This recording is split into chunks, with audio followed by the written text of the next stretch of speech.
Le docteur David Kaloulé travaille avec des groupes d'agriculteurs ruraux dans l'est de l'Ouganda pour améliorer la productivité. Il est impliqué dans des essais de recherche de nouvelles variétés d'arachides qui pourraient aider à stimuler la production. Les arachides sont la deuxième légumineuse la plus cultivée en Ouganda après l'haricot, mais les efforts destinés à apporter un soutien aux agriculteurs deviennent plus difficiles avec les restrictions en place liées au Covid-19.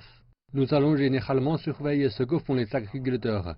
Parfois il y a de nouvelles maladies, parfois il y a de nouveaux nuisibles, et ils ont besoin de notre intervention pour les aider.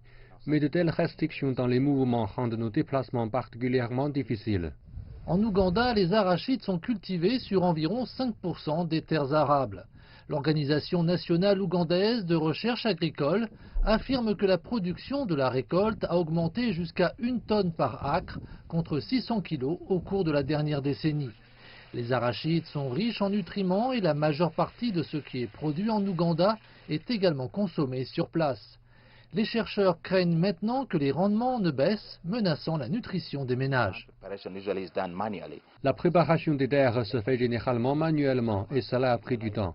Nous nous rendons compte que cette saison, il y a eu des semis tardifs en plus de surfaces plantées moins importantes.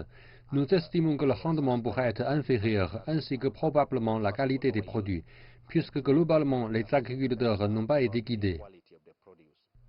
L'Organisation pour l'alimentation et l'agriculture des Nations Unies met en garde. Elle estime que la pandémie de Covid-19 pourrait accroître la faim dans les communautés vulnérables sur la planète. L'agence humanitaire lance un appel visant à réunir 350 millions de dollars pour aider les agriculteurs les plus modestes à faire face. Nous avons également des nuisibles et des maladies émergentes qui affectent les cultures et le bétail que nous n'avions pas il y a 5 ans.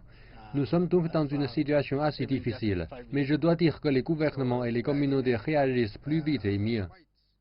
La FAO affirme que de nombreux agriculteurs n'ont pas les ressources et les revenus pour investir dans la prochaine saison de plantation. En Afrique subsaharienne, les pays les plus touchés sont la Somalie et la République centrafricaine.